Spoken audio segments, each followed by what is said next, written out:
Is a legacy just a name on a building, or is it something deeper that's actually in your blood? Well, think about it. Was Hope's secret contract just a simple business move, or was it a direct hit on her own mother? We're diving deep into the fashion war that's currently tearing the Logan and Forrester families apart. Look, we all know Brooke Logan loves a good victory lap, right? On Tuesday, May 26th, she is basically doing a dance because she thinks she has finally gotten through to Steffy Forrester. She is totally convinced that Hope's fashion line, Hope for the Future, is moments away from being the star of the show again at Forrester Creations. But here's the kicker. While Brooke is out there fighting for her daughter's career, Hope has already signed her soul away to the competition. Can you even imagine the look on Brooke's face when she finds out? Hope did not just sign a new deal. She signed it with the Logan Fashion House, which is basically Bill Spencer's way of sticking it to the Forresters. And get this, she kept it a total secret from her own mom. Why would she do that? Well, maybe it is because she does not trust Ridge or Steffy anymore. Can we really blame her after they have shoved her to the back of the closet for a whole year? It feels like the good girl of the Logan family is finally tired of waiting for permission to be great. The funny thing is, Brooke is sitting there feeling so proud of herself. She managed to get Steffy to agree to a timeline for next week.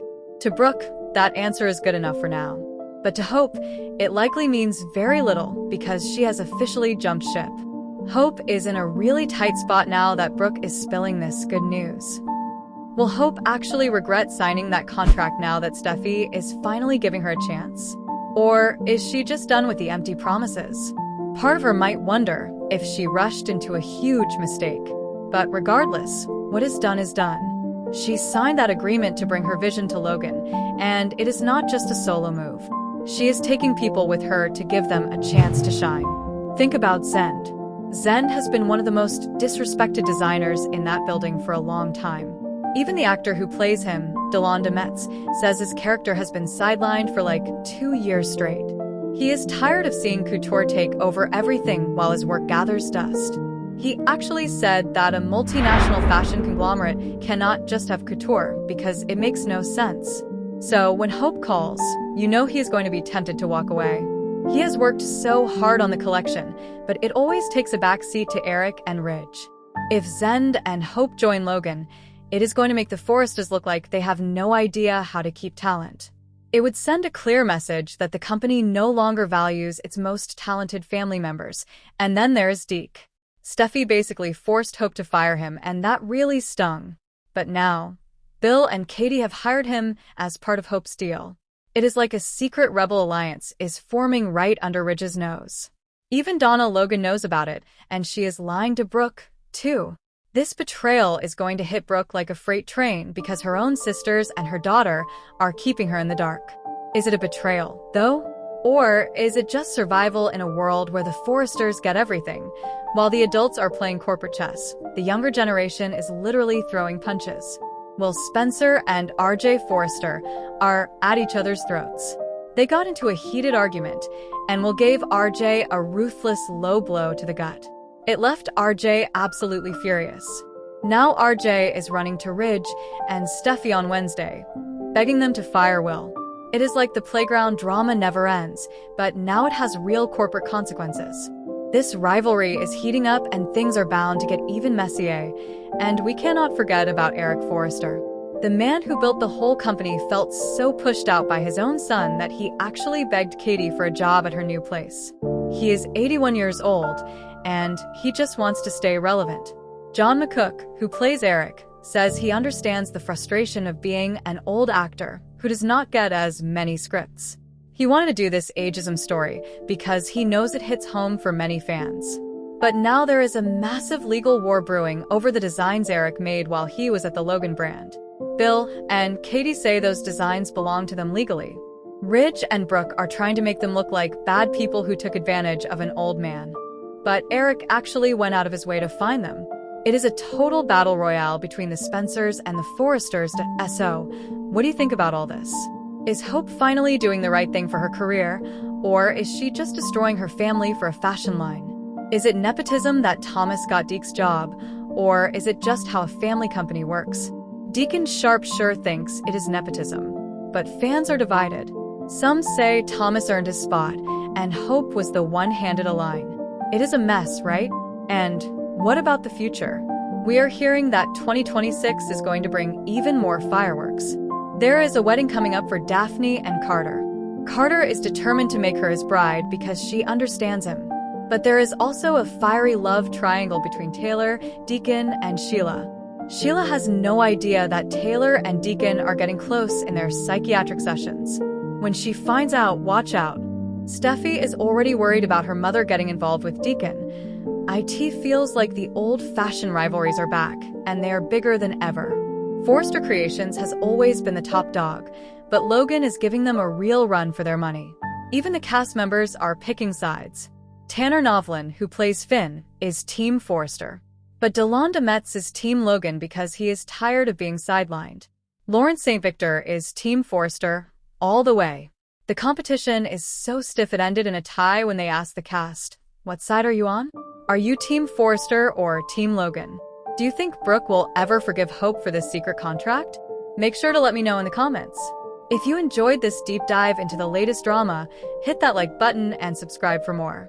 We will keep you updated on all the spoilers and recaps you need. See you in the next one. Think about it for a second. Is a legacy really just a name on a front door? Or is it something that actually lives inside your blood? We have to ask ourselves if Hope Logan's secret contract was really just a simple business move, or if it was actually a calculated strike against the very mother who claims to be her biggest ally. We are diving deep into the fashion war that is currently tearing the Logan and Forrester families apart, and let me tell you, it is getting messy. For decades, Forrester Creations has been the sun that every Logan woman orbits around. But the gravity is finally starting to fail. We saw Brooke Logan gushing with a brand of optimism that honestly felt a little bit delusional lately. She is totally convinced that her daughter's line, Hope for the Future, is just moments away from a grand relaunch at the company. But while Brooke was playing the role of the loyal corporate cheerleader, Hope was already signing her soul over to the competition. Why did this happen right now? It was not just a sudden whim. It was the result of a slow-burn erosion of trust that has been happening for a long time. Hope has spent a year being shelved like a last-season accessory, while she watched Steffy and Ridge Forrester prioritize their own couture visions over her message-driven brand. To me, this is a classic case of a good girl finally realizing that being good does not get you a seat at the table. It just gets you a seat in the waiting room. Hope is not just leaving a company.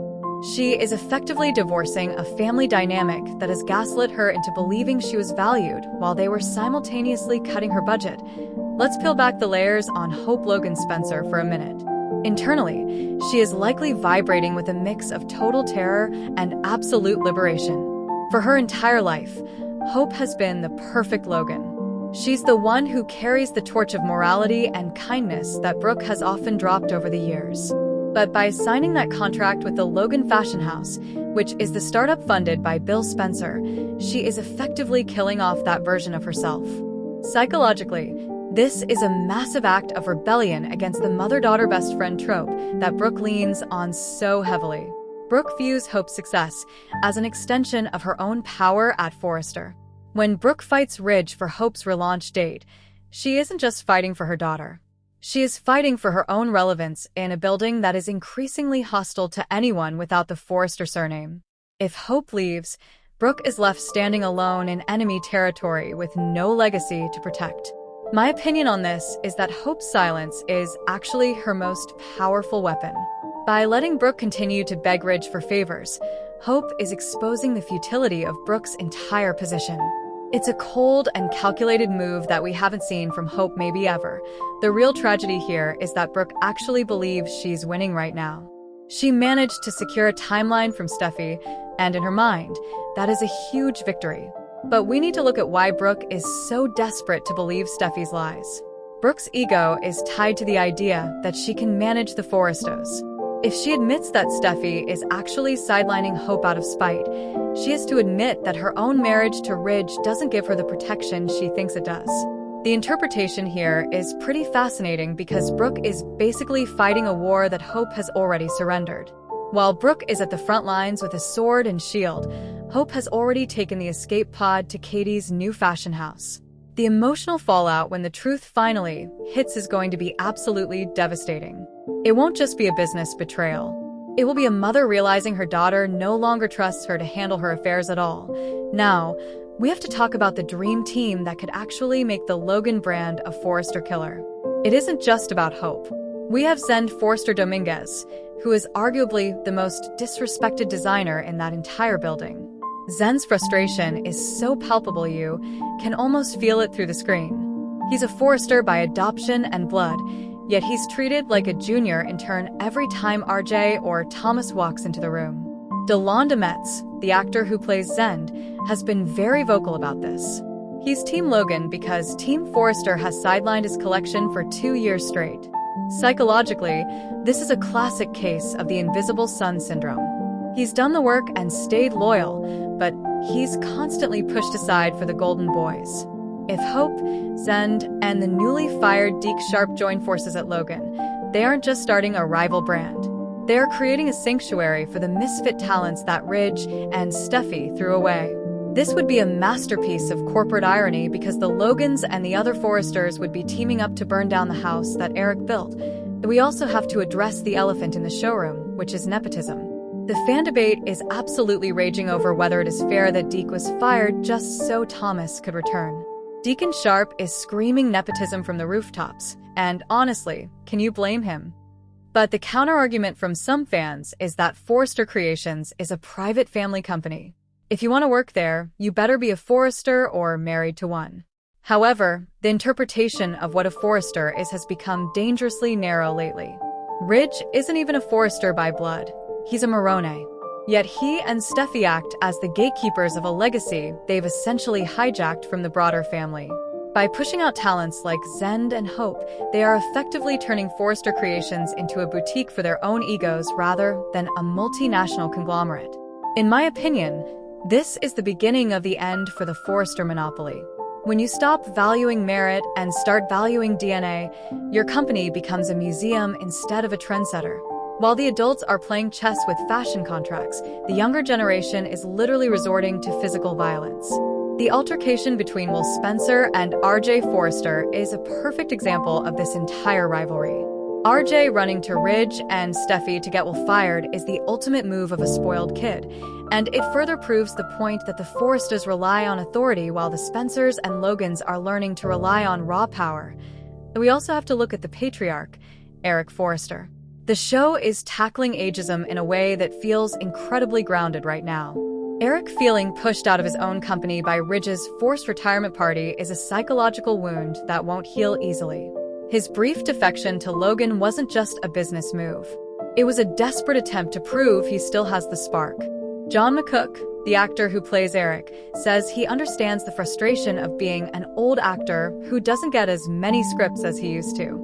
The legal tension surrounding the designs Eric made while at Logan is a ticking time bomb. Bill and Katie legally own those designs, and Ridge calling them predators for taking advantage of an old man is a classic Forrester tactic. When you can't win on merit, you play the victim. But Eric isn't a victim. He went to them. This adds a layer of legal complexity that could actually bankrupt Forrester Creations if a battle royale truly breaks out in the courts.